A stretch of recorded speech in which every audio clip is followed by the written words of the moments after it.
Hola, hola, hola. Otra vez estamos de regreso después de haber escuchado el testimonio del juez Kavanaugh.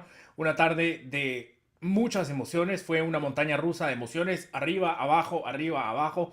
Empezamos muy bien con el testimonio de la doctora Ford, quien fue muy creíble y nos dio una nueva luz hacia su testimonio, como habíamos mencionado antes.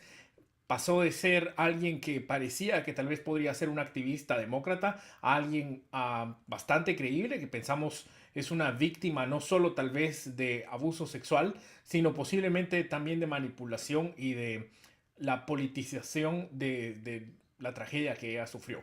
Pero de eso ya hablamos, ahora vamos a hablar del juez Kavanaugh. El juez Kavanaugh salió peleando y salió con mucha garra, tuvo un testimonio de apertura muy emotivo, mucha emoción y muy poderoso además. Um, Creo que lo hizo muy bien, estuve sumamente impactado. En el video pasado habíamos tenido la duda de si el juez Kavanaugh iba a poder al menos equiparar, no digamos sobrepasar a la doctora Ford en lo que ella había hecho y cómo nos había impactado. Y de sobremanera creo que lo logró. Si no fue al menos tan convincente como ella, puede haber sido hasta más. Creo personalmente que fue un poco más emotivo. Creo que la forma en la que a él le ha afectado esto y a su familia eh, es algo muy crudo, es algo muy reciente para él. No estoy diciendo que a la doctora Ford no, pero si bien se vio que ella estaba muy preocupada por momentos, muy asustada de estar donde estaba, las emociones, pienso, no fueron tan crudas como cuando el juez Kavanaugh salió a presentar su punto y a dar su testimonio de apertura. Después de haber dado el testimonio de apertura, creo que cambió un poco el tono que él tenía cuando empezaron la ronda de las preguntas. Creo que titubeó un poco. Rachel Mitchell empezó a cuestionar al juez Kavanaugh, así como lo había hecho con Christine Blasey Ford, y no entendía esta parte, pero ella hizo varias preguntas. El juez Kavanaugh aparentemente contestó con mucha tranquilidad, pero en este momento los demócratas empezaron ellos a tomar el tono de la y la dirección del cuestionamiento o de las preguntas que se hicieron al juez Kavanaugh. Entonces, en este momento los demócratas, después de que Rachel Mitchell inició, salieron con furia y atacando sin piedad al juez. Lamentablemente, pienso que no le trataron con el mismo respeto que los republicanos habían tratado a la doctora Ford. Creo que en muchos momentos se le trató incluso como si fuera un criminal. Y yo entiendo que las cosas de las que se le ha acusado son bastante graves y además son crímenes, pero otra vez volvemos al problema más grande que tenemos. Nada de esto ha sido comprobado y pienso que no tenían derecho de tratarlo de esta forma. Muchas veces no lo dejaban contestar, no se le dio la posibilidad de dar ciertas explicaciones y se le cortaba en sus respuestas. Creo que se le trató con muy poco respeto de parte de los demócratas. Y entonces creo que debió haber sido tratado con un poco más de respeto y con la cortesía que los republicanos acertadamente sí fueron capaces de extender a la doctora Ford. En un principio yo había pensado que la táctica de tener a Rachel Mitchell haciendo las preguntas para la doctora Ford iba a ser contraproducente para la propuesta del juez Kavanaugh. Sin embargo, después de haber visto al juez Kavanaugh, pienso que fue una buena estrategia porque de cualquier manera las declaraciones de la doctora Ford no iban a cambiar. Ella no iba a hacer otra cosa que aseverar lo que hizo diciendo que en un 100% estaba segura que el juez la había atacado. Y entonces, si los republicanos se hubieran dedicado a atacar de una manera similar a como los demócratas atacaron al juez Kavanaugh, y entonces se hubiera abierto una puerta para que pudiera decirse que los republicanos no habían tratado con respeto y no habían sido considerados con esta mujer que es una víctima de abuso sexual. Ahora, la estrategia de los demócratas parece que fue centrada en dos propuestas. La primera propuesta es que desde el principio se le estuvo pidiendo al juez Kavanaugh que él mismo le pidiera incluso al representante de la Casa Blanca y al presidente Trump que se suspendiera esta sesión y que se renovara o reiniciara las investigaciones por parte del FBI. John McGahn, counsel to President Donald Trump, ask him to suspend this hearing and nomination process until the FBI completes Are you its willing to investigation. ask the White House to authorize the FBI to investigate Saying the claims that have been made that is a against you? substitute for an investigation. Todos o casi todos los senadores demócratas insistieron en pedirle a él, e incluso lo estaban acorralando, pienso, para que él mismo pidiera que se llevara a cabo la investigación. Ahora, su respuesta en este caso creo que no fue la mejor.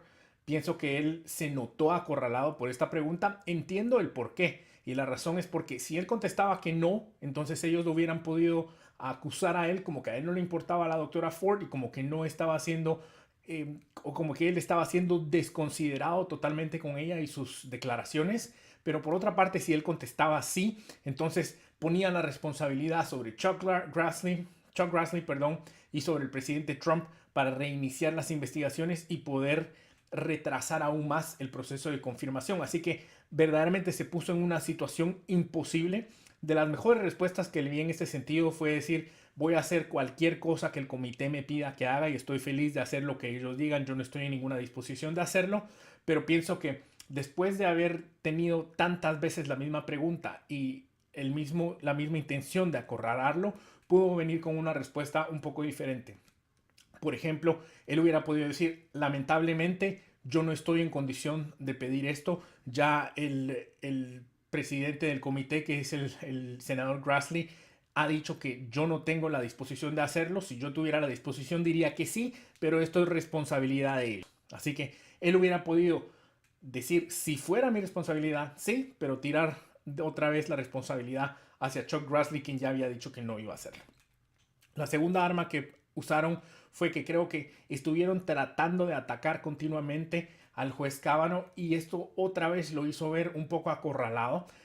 Pienso que no contestó de la mejor manera porque por momentos él perdía un poquito el control y por momentos se enojaba, por momentos él contestaba algo que no se le había preguntado o a veces se le hacían unas preguntas cuya respuesta hubiera sido un sí o un no y él empezaba a tratar de explicar situaciones que eran muy prolongadas para explicar el por qué sí o el por qué no, cuando los senadores demócratas verdaderamente lo estaban acorralando un poco más hacia la pregunta. La pregunta que más frecuentemente oí fue si él perdía el conocimiento y si él si él perdía el conocimiento después de beber, si era posible que él tomara tanto que se olvidara de lo que él había hecho. Y creo que a lo que ellos querían llegar era hacia si él tal vez conscientemente no se recordaba, pero que existía la duda probable de que él en uno de sus momentos de embriaguez hubiera tenido este encuentro con la doctora Ford y que si bien no estaba mintiendo, era muy posible que en sus tantas embriagueces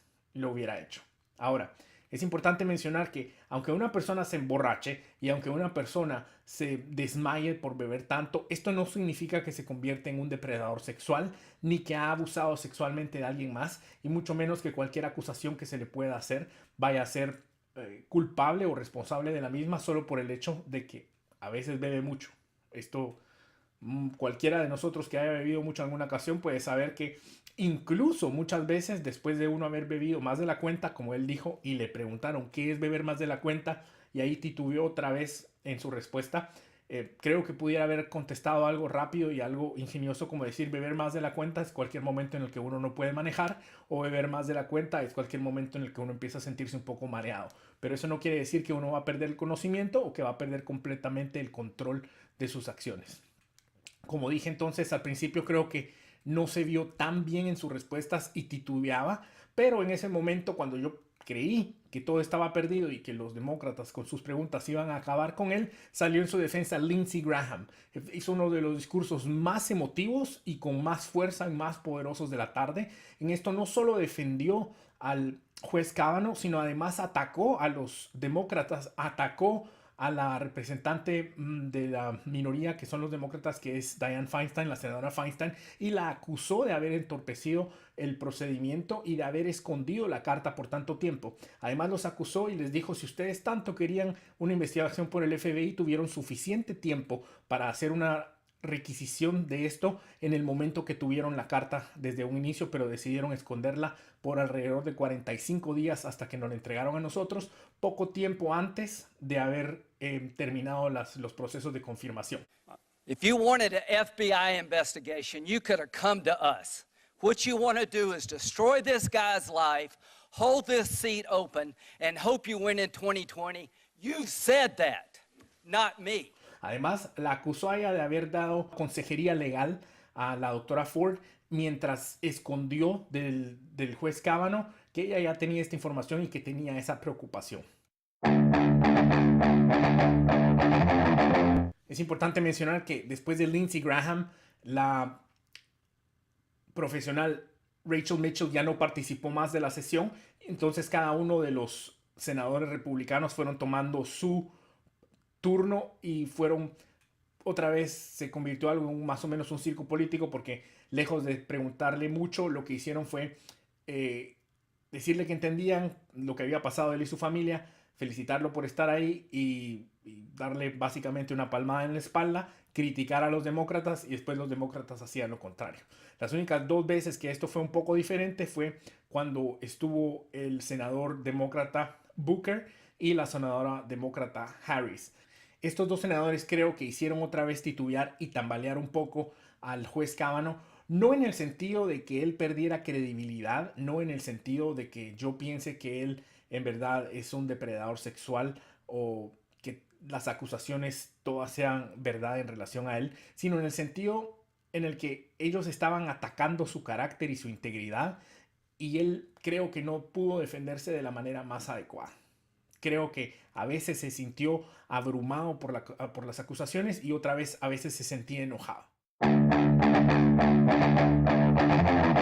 Y una vez más, en resumen, pienso que lo que verdaderamente salvó al juez fue su testimonio de apertura, que fue muy poderoso y que fue muy emotivo. Incluso mucha de la gente que me había contactado me estaba diciendo que no solo ellas, pero la gente que estaba en público alrededor de ellas viendo esto, que estaban llorando y que se habían visto muy afectados. Y no estoy hablando de republicanos nada más, estoy hablando de mensajes que recibí de gente liberal, de gente muy demócrata que me ha dicho: wow, pobre hombre, creo que ha vivido un infierno y creo que no es justo lo que le ha estado pasando.